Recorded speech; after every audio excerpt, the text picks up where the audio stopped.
Hello everyone, hope you all are doing fine today. आज हमारा 77वां Republic day भी है, तो सभी देशवासियों को रिपब्लिक डे की बहुत बहुत शुभकामनाएं। और मैं यही आशा करूंगी कि जैसे कि हमारे इंडिया के विभिन्न भिन्न प्रांतों में कुछ ना कुछ ऐसी एक्टिविटीज़ हो रही है जो कि इधर अगेंस्ट वुमेन जा रही है, नहीं तो करप्शन बहुत सा बढ़ता ही जा रहा है। तो इन सब चीज़ों को फ्यूचर में बेसिकली कम करने की कोशिश ही करनी चाहिए। खैर, आगे हम यही आशा कर सकते हैं कि ये चीज़ें ह्यूमैनिटी के अगेंस्ट ना जाए। इसको अब इस बात को यहीं पे कॉर्नर में छोड़ के आगे बढ़ते हैं बंकिम चंद्र चटर्जी के बारे में जानते हुए। तो इनका जन्म 27 जून 1838 को हुआ था बंगाल में, और इनकी डेथ अप्रैल 8 1894 में हुई थी।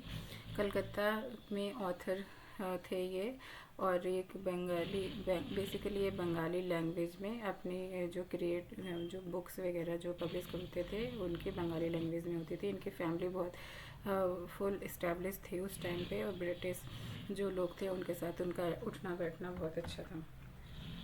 और वंदे मातरम की बात करें तो ये बंकिम चंद्र चटर्जी जी ने ही लिखा था, जिसको कि 1950 में as a national song accept किया गया।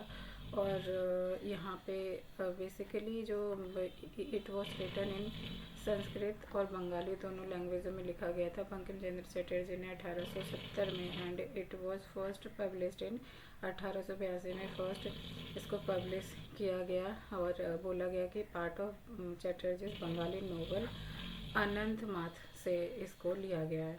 बंकिम चंद्र चटर्जी के बारे में अगर जो हम जाने तो कहेंगे कि ये ऑर्थोडॉक्स ब्राह्मण फैमिली से बिलोंग करते थे, और इनका हुगली कॉलेज में इनका प्रेसिडेंसी कॉलेज कलकत्ता से इन्होंने अपनी एजुकेशन कंप्लीट की थी।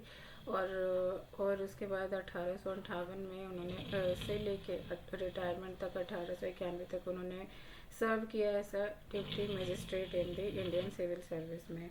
और इनका अगर जो some of Bankim Chandra youthful composition के बारे में हम बात करें तो इसमें साम भट्ट प्रभाकर है। और इसके अलावा 1858 में जो पब्लिश की गई थी इसको पोएम, जिसका नाम था ललिता ओ मानस, ये भी बहुत फेमस थी। और उसी टाइम पे जो एक इंग्लिश के novel Rajmohan wife appeared in seriously in Indian field इन 1864 में, जहाँ पे फर्स्ट नोटेबल बंगाली वर्क के बारे में बताया गया। और दुर्गेश नंदिनी के नाम से एक पब्लिश की गई नोवेल उस टाइम पे, और जिसका जो फीचर मेन था एक राजपूत हीरो था, बंगाली हीरोइन थी। और इसके बारे में बताया गया कि इन itself it is of indifference quality, but in the philosopher Debendranath टैगोर's word, पर देवेंद्रनाथ टैगोर जी ने कहा था कि ये ऐसा दिखाई जा रहा है कि Bengali heart by strong, and with its the Bengali novel was full of want, जहाँ पे कि बंगाली नोवेल का जो फुल स्ट्रक्चर किस तरीके से होता है रिफ्लेक्ट होता है। तो ये थे बंकिम चंद्र चटर्जी, जिन्होंने इंडिया के बहुत सारे स्टोरीज पोएम्स में कंट्रीब्यूट करके उस टाइम के यूथ को देश के लिए आगे लड़ने के लिए प्रोत्साहित किया था। तो thank you so much for watching this video. Next time मिलते हैं किसी और टॉपिक के साथ।